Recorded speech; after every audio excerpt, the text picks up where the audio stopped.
Et bonsoir, ce que je veux que vous sachiez ce soir. Et bonsoir, comment allez-vous? Ce que je veux que vous sachiez ce soir, à partir de ce soir, quand vous rentrez sur les graphiques, déterminez la dimension zone, n'est-ce pas? Les supply zones, c'est la zone d'en haut, ici, juste en langue, n'est-ce pas? Bon, quand vous avez ce type de configuration actuellement, quand vous voyez les graphiques, c'est plus facile de deviner la tendance à suivre.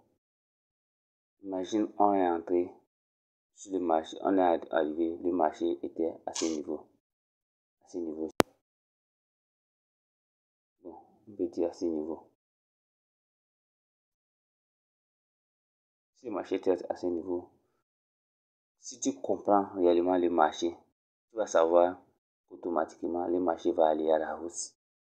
Parce qu'il faut comprendre le système qui est en bas. Ce système-là que je viens d'expliquer.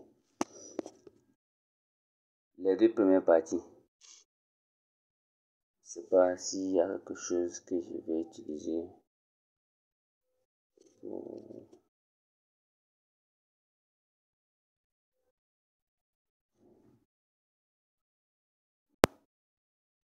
Il n'y a pas stylo.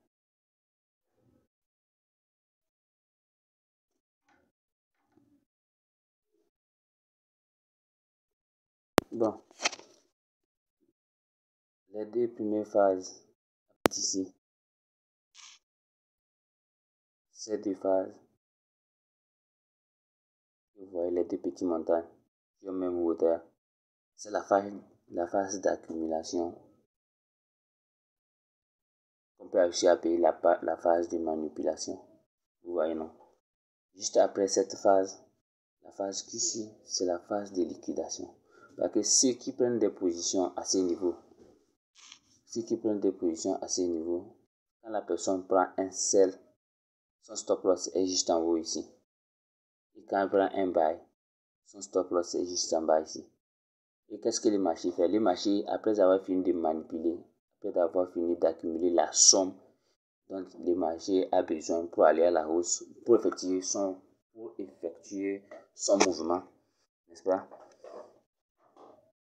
Il va liquider les retails avant de passer à la hausse. Et ce que vous allez voir, une fois qu'il est ici comme ça,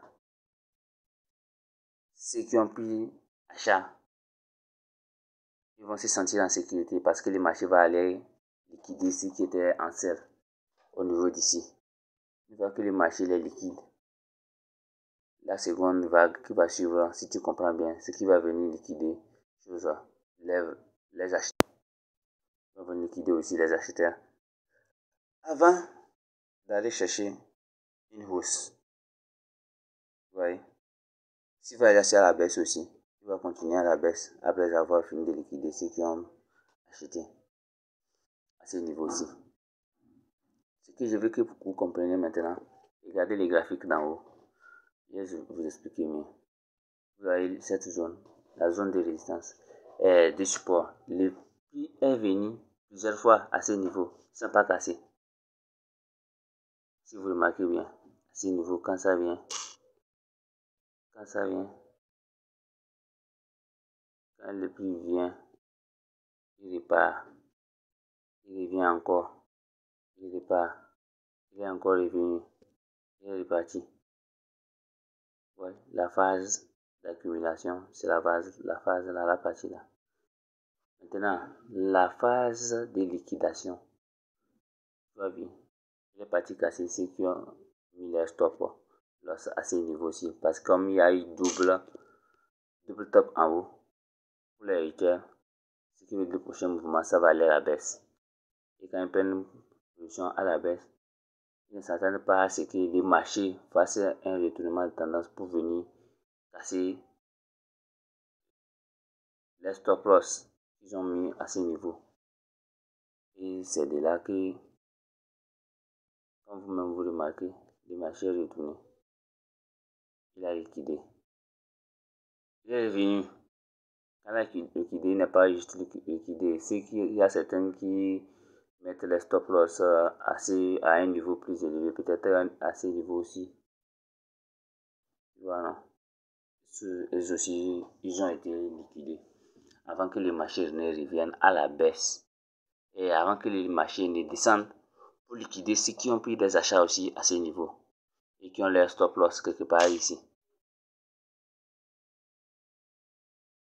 Une fois que quelqu'un prend un buy ici, son stop loss sera quelque part ici comme ça, ceux qui sont agressifs. Parfois même c'est encore en haut ici comme ça. Ceux qui sont agressifs, c'est là comme ça ils mettent leur stop loss.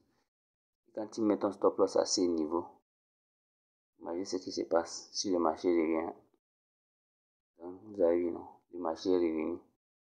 Il a touché. Il est parti, il est revenu, il a liquidé totalement.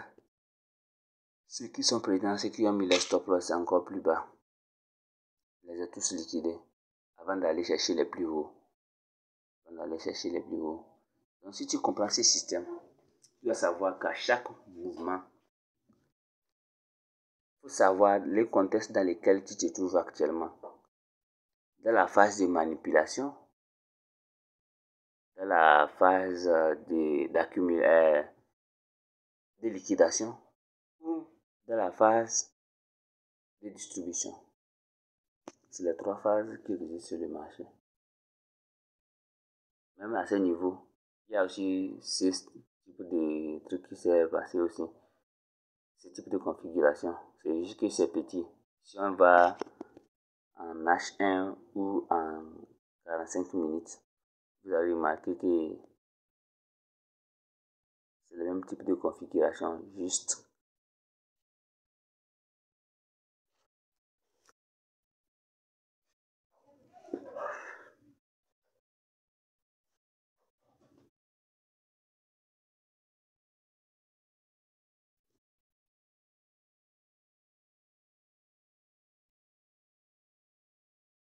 Vous voyez? Accumulation, liquidation. Il a accumulé, il est venu liquider à ce niveau. Il a liquidé les vendeurs à ce niveau-ci. Et les acheteurs à ce niveau-ci. Avant de faire les plus beaux. Voilà. Donc, ce qui se passe à peu près sur le marché. Vous passez une excellente journée. J'espère que ma vidéo vous a été d'une quelconque aide dans votre carrière de trading. Si c'est le cas, n'oubliez pas de me laisser un pouce en l'air et de partager la vidéo pour que la communauté s'agrandisse. Merci et bon week-end à vous.